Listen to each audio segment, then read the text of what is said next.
What is going on, everybody? We are live right here. Nathan Payne, Real Estate Nate, and we got Lane Peterson. What's going on, Lane? How you doing? How are you? Good afternoon, Lane Peterson. Good to see you again, Nate. Always a pleasure to hang out with you, Lane, and call sellers and do deals. So, for those of you that don't know who we are, we're just going to do a quick intro because we never know who's watching. My name is Nathan Payne. I've been in the game for about 6 years, done hundreds of deals. Love doing real estate. I love helping out sellers. We just did a deal that was an $86,000 deal, and guess what? The seller sent us a text and said, "Thank you." She said, "Thanks, help me out, helping me through the situation." And nothing feels better, Lane, than making money and also helping people, right? Because money was not what she cared about. She cared about getting the heck out of that house, and we got it done. It's completely true. We just helped an entire family. There's a death. They had to go through probate. We helped them through the whole process. Got the thing. Bakersfield, California, actually. This one was completely a remote virtual wholesale deal, and our wholesale fee was $50,000. And Lane, the sellers were completely happy, left us a great review. And so it feels great. It feels great to yeah. help people and also be able to make a business out of it. And you know what, Lane? It's interesting because people hear that and they're like, "What? You're making all that money?" And they're happy. These are situations where they did not know what to do, right? I'm sure during that probate Exactly. situation, they were confused, right? Yep. And, Yeah, and they were. They were totally confused. So we hooked them up with our probate attorney. Then the process was completely. They had some liens on the property, a solar lease that they didn't even know about.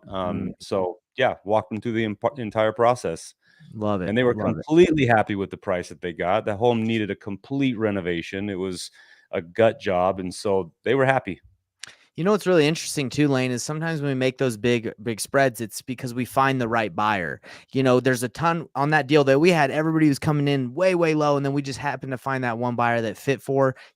He paid more than everybody else, was happy. Everybody's happy. Anyway, it's crazy like that. But Yeah. today, guys, what we're going to be doing, the reason why we do these calls, this is called the Wholesaling Real Estate Ring, where we call sellers live, show you guys exactly what it looks like. Because a lot of the time you guys see all these checks that are flashing and you're like, whoa, that's cool. But I don't know how to do this. Well, we're going to show you guys what it looks like. It's not sexy all the time. We're literally calling people, having conversations with them, and sometimes they don't answer. So we're going to hop right into it. Lane, anything you got to say to that? No, that's right. I mean, we dial, and what's great, I mean, I say this every week, but these leads that we're calling are inbound leads, right? There's a difference between inbound and outbound leads.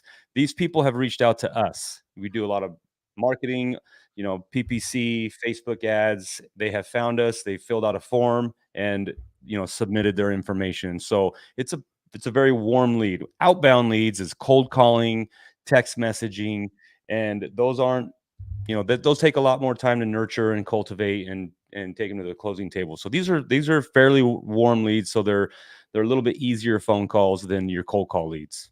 That's right. Well, if you're watching this live, guys, that's So our plan and our promise is the call. We're about to hop right into it. But if you're watching this, tell us where you're watching from. We love to network. We're doing deals all over the country. So, maybe we might be able to do something together. Tell us where you're watching from and hit like and subscribe to wherever you're watching, because the algorithm, it does put this in front of more people if a lot of people are engaging and they like it. If nobody's liking it, then they're like, this video must suck. So do us a favor, help us out. And Lane, you ready to hit the dial? I got the vibe board, so I'm gonna write down and take notes while you're making your calls, and we're gonna teach all get these right, guys there we taught. go. All right, we got Daniel. Yeah, we got Daniel here. Whenever we're on, I usually call from my desktop, like straight out of my CRM, but because this call, I do it from my phone, which is in the CRM, but just easier to hear. It's always important to have a great CRM, by the way. If you're going to be calling leads and you're consistently doing it, and to keep organized and to have great follow-up is key, and a CRM helps you do that. That's right. And you like Go High Level? You have yours built off Oh, of a Go High remember Level. I switched over to RE Simply. Oh, well, that's built off of Go High Level as well, but Ari Simply. Yeah, I was on. Actually, I use both. I still do have Go High Level. You know, it's funny. They call it Resimply, but I always say Yeah. Simple. Well, Yeah. I would just around the office, we just say simply now. yeah, they always correct me. They're like, "No, it's Resimply." I'm like, "Oh, my bad." Yeah. Okay. Julius, what's up, Julius? I got your email, man. I'm gonna get that refund back to you. Don't you worry, brother. It's good seeing you.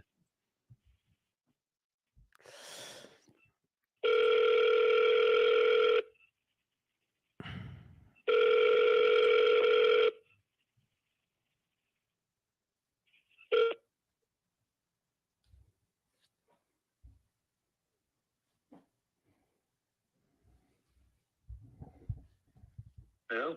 Hello, Daniel. Yes. Daniel, hi. My name is Lane Peterson. You were talking to my office earlier today about the home that you had submitted to us that you were looking for an offer on, and they had scheduled a call back. Is now a good time?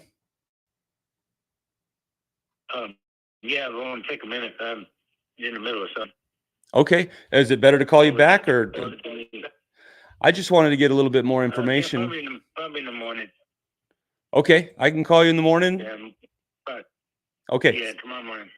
All right. Yeah, Okay. about after 8:30, After 8:30. I think. But Thank you, Daniel. yeah. Okay. Bye. Well, that's one thing Hey, that's very important. You really want to make sure you caught them at a good time, because if they don't have your focus, then you don't have an effective phone call. yeah, no, exactly. It's not even worth it to like, well, hey, let me real quick, let me get more information. No, okay, I'll call you back. Yeah. Just leave it at that. I mean, even though I kind of want to do it just because we're on this call, but it's tempting to try and do that. Yeah, But no worries. So he we was got someone definitely says not. we got Love Live Nick saying, "Can you guys do fresh sellers that haven't left a message?" So Lane, is he saying like maybe like cold call? Is that what you mean? Love Live Nick? That's what I would say. Like maybe cold call somebody. Is that what you mean? Everybody has technically left us a message because they filled out a form. So they clicked on our advertisement, they filled out a form, they put in all their information, as far as like, they get a few questions on our web form, as far as property condition, reason for selling, that sort of thing. So they've already reached out to us, which is technically a message. Yeah, if that's what you mean, Love Live Nick. Yeah, everyone's kind of filled out form. If you mean like he hasn't set up a follow up appointment, you're gonna call through some that you haven't even gotten a hold of. They've just filled out a form. Correct. Now, if you want us to cold call, we have other calls on our YouTube channels where we just call people that don't know we're calling, but you have to check out that. Let's keep it going, boy. Okay. I'm going to call Miss Anita here in Deming, New Mexico. All right, Anita. I need a deal. That's what I need. I need a deal. Like that.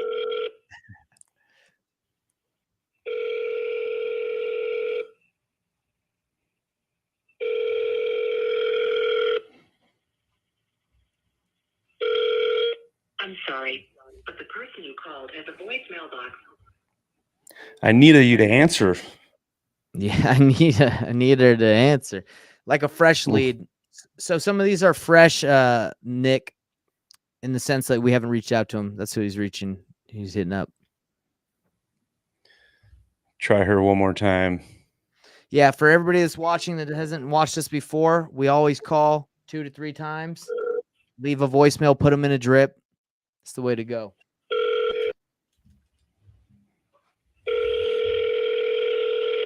We got you, Nick. Thanks for watching and supporting the call.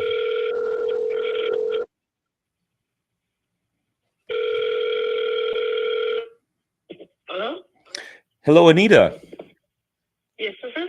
Hi, Anita. This is Lane. I was calling about your property that you had sent over to us that you were looking to sell. Yes, How are you of today? course. Good, and you? I'm good. Is now a good time? Sure. Good. Well, Anita, tell me a little bit about what you got going on here with this house. Well, I inherited a home, and it's on two, basically, acres or whatever. It's got two houses on it. One's a garage, slash man cave, to do work for cars, and then there's a home. The 3-bedroom, then 2 fireplaces, 2 bathrooms, big kitchen, dining room, laundry room, and then carport, garage, separate garage or whatever, and big yard, you know. Yeah. But I basically, it's going into it. I just can't do it.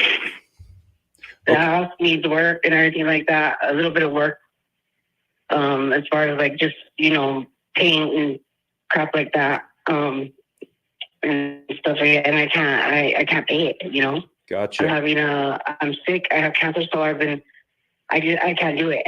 Like I'm here right now as we're talking. Yeah. And it's just too much already. And my father passed away suddenly. So it was like out of nowhere.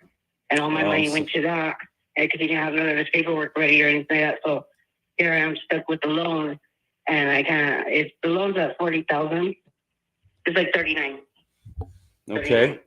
39. And it's like basically, like I said, it's 2 properties. I would rather, at this point, it's like either sell it or come up with the reinstatement money. Gotcha. And do you have a reinstatement loan on the property that needs to be? Yeah, that's what it is. That's what it is. It's I either sell it or reinstate it. And how much is it? I don't have the money to reinstate it. I put all my to reinstate it is like 6. It's at 8 now. 8 something. Okay. And how many months behind are you? Quite a few. Quite a few, because the thing is only $438 a month. But because I've been sick and everything, and when I do feel good, I try to get out here, but I can't. I don't have no money coming in to do it no more. Gotcha. Well, hey, I'm sorry to hear that. I'd love to help you. There's a couple ways that we can do this. I can make you a cash offer, which is obviously simple, straight to the point. It's, as is. There's also some other ways that we can do this. I'd love to. What type of loan is on the property? It's a home equity loan. Okay, gotcha. And you said the payment's $438 a month? And they told me I couldn't modify it or nothing. Yeah, it's only $438 a month. And the thing is that usually wouldn't be a problem, but I can't. I can't do it. If I could do it, I would do it. You know. Mm-hmm. But I can't work or nothing because I'm sick all the time. I can't be around people because I have a low immune system, and because of COVID and all that other stuff, it's become a issue. Okay. Well, sorry to hear that. If you were to sell it, do you have another place to go? Oh, yes. Well, if I sell it, it's to pay off the loan, of course, some of it, but I was hoping to get some so I could, I have another place to go. Okay. I'm not just going to sell it and not have no place to go. You know what I mean? Yeah. No, got you. I just want to make sure, because a lot of times people don't think that through. Like, hey, I want to sell it, but okay, do you have another place to go? Because when we sell, but they don't think. Yeah. No, I do. Well, good. That's good. How about we talk about what is what total amount on the loan owed is what? It's 39. So you owe 39, and that includes the reinstatement? No, that's not included in the reinstatement. That's part of the loan. It's just to get it up to date. So that's like past due balance, basically.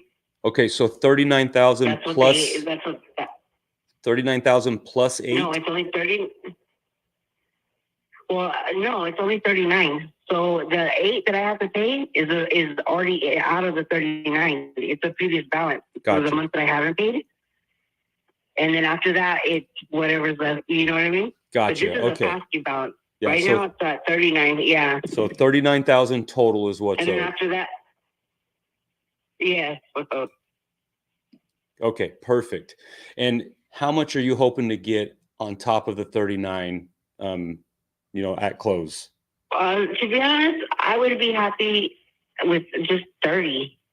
30 would be great. I mean, I'll go to 25, but it's because I was trying to tell somebody, I was like, it's 2 properties. It's actually I don't know how my grandpa did it or my dad and them, but it's 2 separate properties but put together. Yeah. And there's 2 houses. There's not just one house. The first house, the 538, is valued at 125. It says, but like this has the wow and the light and everything. And then there's the other property next door that has the house and the garage for mechanics and all that. And that has a pole and everything, but it runs off of this one, and it also uses the well water off of this one. You know? Yeah. So it's like, I don't know. To be honest, I would be happy with 30. Okay. I would be content with that. But like, if I could go to 25, I'd be happy to. At this point, I'm just tired. I'm really tired. Yeah.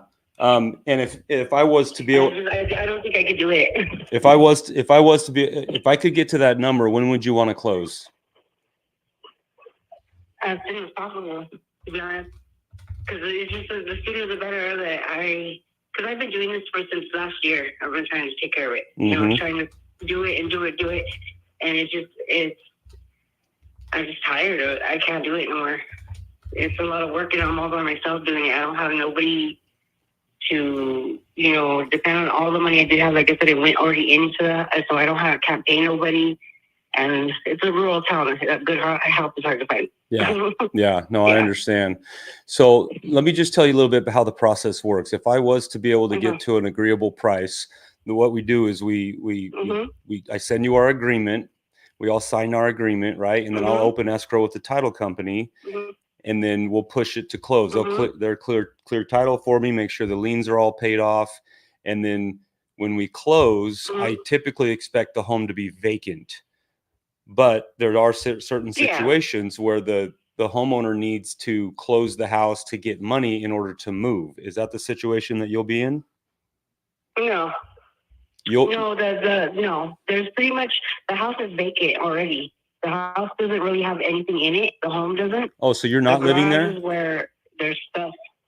No, I come and I come as much as I can, but I'm not living here right now. Gotcha. Okay. My mom has an RV park, and so I stay with my mom. Okay, so you're ready to go. Okay, that makes sense. Yeah. Okay. I mean, it's ready for somebody to just do whatever they want with it, basically. It's got a lot of potential. There's fruit trees, all kinds of things, Well, I'm just running through some numbers. I'm looking at comps here as we're talking. And Anita, it looks like our number would be right at $60,000 total. So if I take the 60 and I minus out your 39, that leaves 21,000. Yeah. Would that be enough in order to get this done? You know what? Yeah, just do it. I'm so tired. I'm just tired. I don't want to do it anymore. Yeah, that's fine. Okay. I'll do it. So what I'll do, Anita, is the house in your name? No, it's on the successor. It's in my grandpa's name, or my grandpa and my dad's name, but it's Joe V. Baeza. And then, like I said, I had to fill out paperwork and everything with the bank to become the successor. So it's up to me, I guess, now or whatever. Is all of that work done? Is that process taken care of, or do you still need to do? Yeah, the successor process is taken care of. Yeah. Because what will happen is I'm going to send you a contract with the owner that is on title, and you're going to sign it. And then when I send it to the title company is going to want to see the documentation that you have the power to sign on their behalf because they're passed away. Does that make sense? Okay. Yeah. Well, yeah. Well, I'm the only legitimate child. That's why. Well, I'm just saying that because they get all the paperwork they need. Yeah, I know. I understand what you're saying, but but that's fine.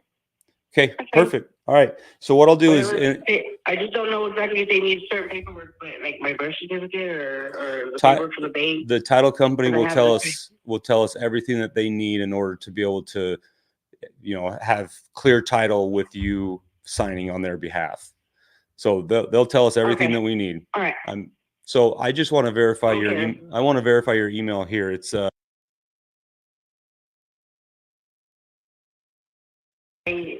at gmail.com. At gmail.com. Yes. Okay. So within the hour, you'll have the agreement in your email. Just a click of the button, you can sign it. If you have any questions with it, call me. And then once that's executed, we'll send it to the title company and open escrow right away. Okay, that sounds great. Anita, awesome. Hey, right, we'll get this you. done and make it as smooth as possible. So we'll get this off your plate. Okay. All right. Thank you so much. You have a good day. Hey, thank you. Talk to you soon.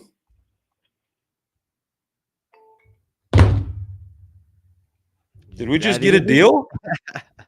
Well, let me ask you. Did we just get a deal? We just got a deal. Ring the bell, baby. Hold on. Let me get the Tom Cole bell.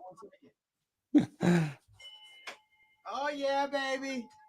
Oh, we do got a bell. We got a bell, baby.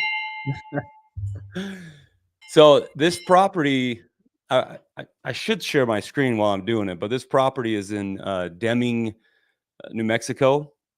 Yeah, is it pop? Which is it kind of rural? It's pretty rural. So what I do is with my contract, I am going to send over an authorization to list the property as well. And That's not because an it's ovation, vacant, though. it's not an ovation. Okay. It's just an authorization to list. Okay. So I have a 1-page contract, and then I send another page with it that I want them to sign, because during the wholesale process in these rural towns, it's tough to find cash buyers. So you want to have the permission to be able to put it on the open market. Yeah. No, that's great. So for everybody's watching, understand that this is not an ovation in the sense he's trying to sell it to a traditional a traditional buyer that would get traditional financing from a bank. He's just using it to allow him to be able to find cash buyers. And I did the same thing in Del Rio, Texas. Really hard to find cash buyers, but we found a family that wanted it and they had cash because that's what we put on the listing. So, Yeah. what would you say in response to that, Lane? What's that? What would you say in response to her saying, well, why do you want to list it? I'm sure everybody has that question. We're pre-marketing it. Yeah. Okay. You know, she knows we're going to fix it up and sell it.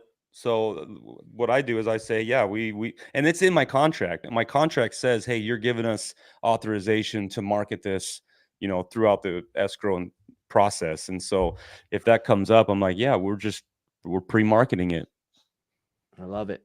And I love it. I love it. How long would you put on for closing on this one?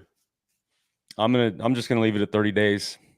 Okay, and then you would just say, hey, we're not getting as much. I don't know. What would you say in that, like when it's coming? Because for me, I would just say, hey, look, we're looking for someone to partner with us. We don't live out there, so we're looking for a contractor or a flipper that would go in on this deal with us. And then closer, I would just say, hey, this is what it's looking like, and give her the information. I don't know how you would approach it. Well, no, I wouldn't approach it again. I would just do my thing and do what we do on the dispo side. And then, hopefully we find a buyer out there to be able to assign it to.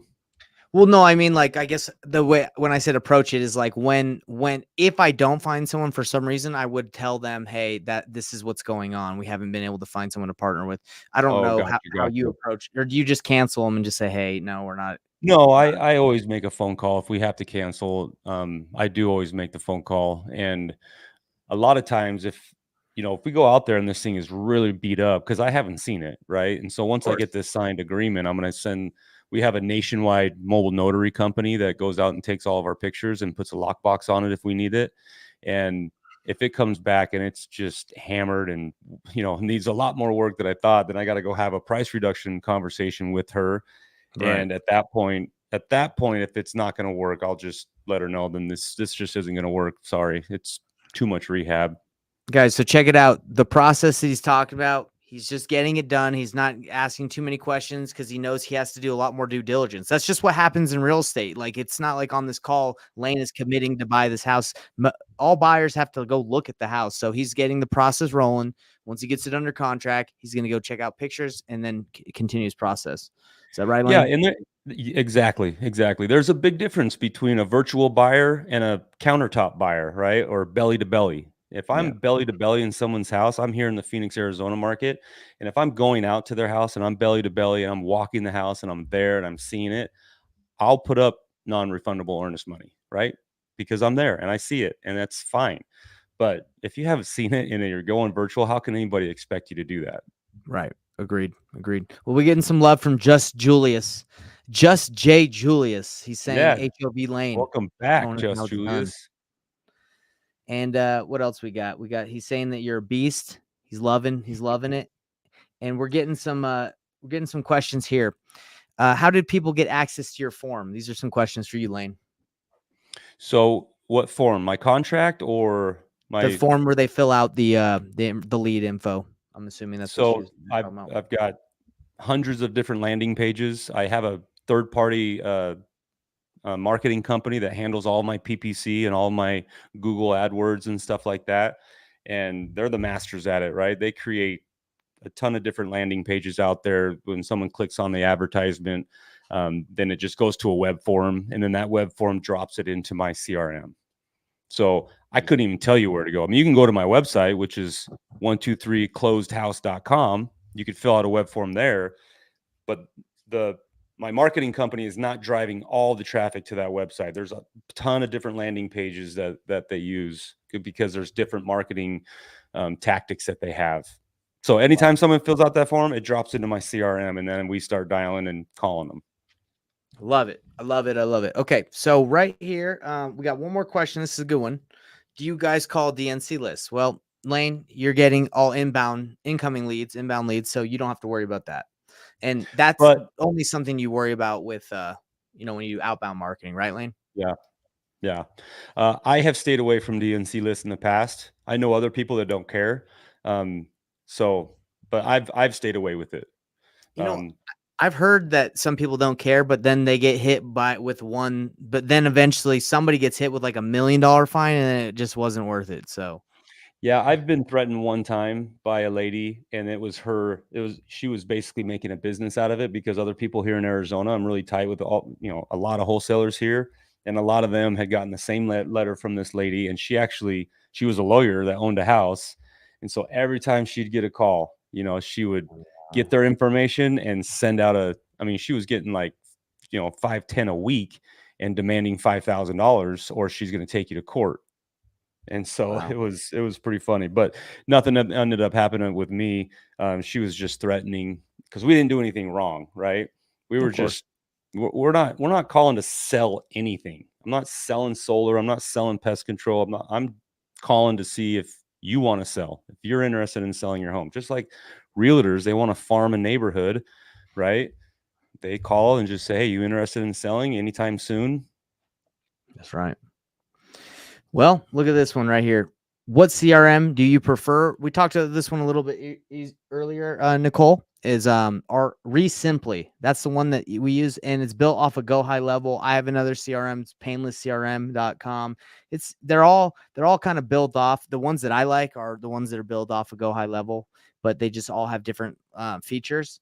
Resimpli is really good if you do a lot of outbound marketing, I found, because they have a lot of things built into it for like texting and cold calling. I don't know, Lane, what do you really like about Resimpli? Do you have anything specific? Yeah, Resimpli is good for the price, and it's pretty cost effective. It's not super expensive, and the same with Go High Level. And there's also people out there that have used Podio.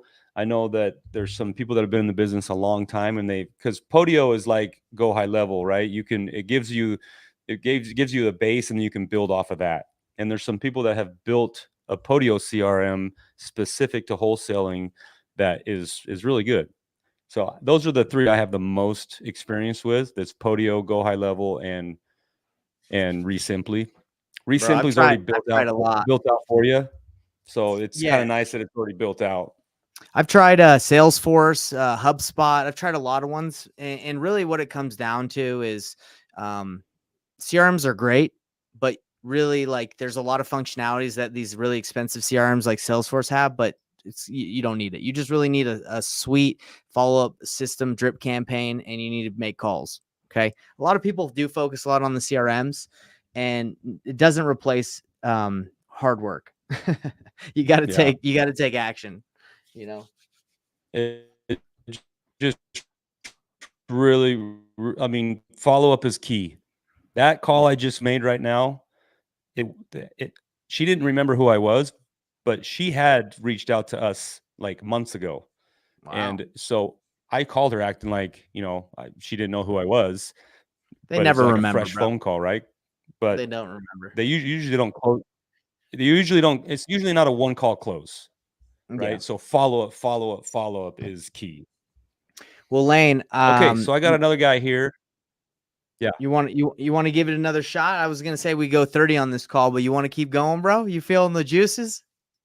Are we already 30? Dang. We're already Let's we're try 30 Frank. deep. Let's try Frank one more, because the guy earlier that was talking about call like a cold lead or a fresh lead. This guy has not been called yet. He filled out a form today at 3:19 p.m. Mountain Standard Time. Well, Arizona time. And so this will be his first phone call. Let's see if we can get him on the phone. Then we'll All right. call it. I'll BRB. I have to use the restroom, bro. I'll be right back. Too much information. I'm sorry, guys.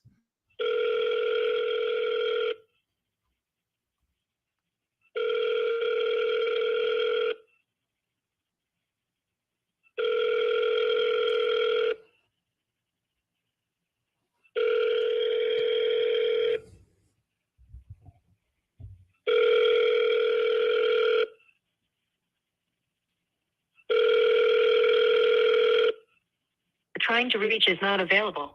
At the tone, please record your.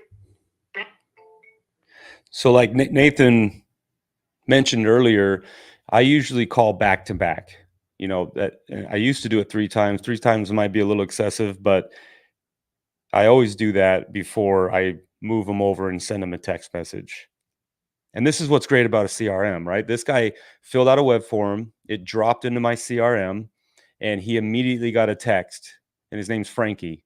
And the text reads, "Hi, Frankie. My name is Lane. Thanks for submitting your property on 1310 South 6th Street.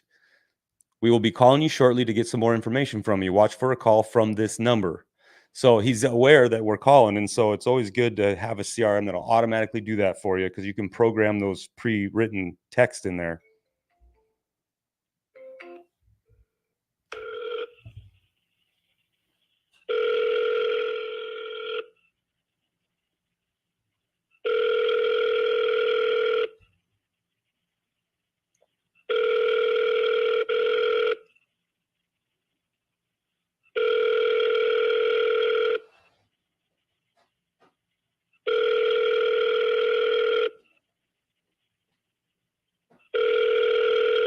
Trying to reach is not available. At the tone, please record your. So Frankie doesn't answer. So in my CRM, I can move him over to a bucket that says, "Hey, no contact, 10-day follow-up." Then he's going to get text messages that are automated, already pre-written. And so hopefully, he'll respond. And then if he doesn't respond in those 10 days, then he'll come back and be like, "Hey, he's still not responding. Give him a phone call and I'll get an alert." So it is really nice when you have a CRM that does a lot of that work for you. Agreed. Well, it looks like we got a deal. We got a deal, baby. Let's go. I mean, we can't complain about that. Everybody watching, if you noticed, I don't know the 4 pillars of wholesale: price, condition, motivation, and timeline, right? Those are the 4 pillars of wholesale. And so to get information on all 4 of those things in that phone call is pretty important. Now, my opinion, motivation is the most important one. You want to find that out. Yeah, timeline. And timing might be their motivation. Condition might be their motivation.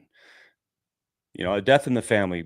But if you can, and the most, also just be you, to get all this information on these 4 pillars for wholesale, just make the calls, talk to people, and figure out your style of being comfortable so people can just feel the genuine you, because that's right. what people are attracted to. That's what people are attracted to, and that's what they love. If they feel you're genuine and they feel you truly do want to help, then you're going to have a lot of success in this business.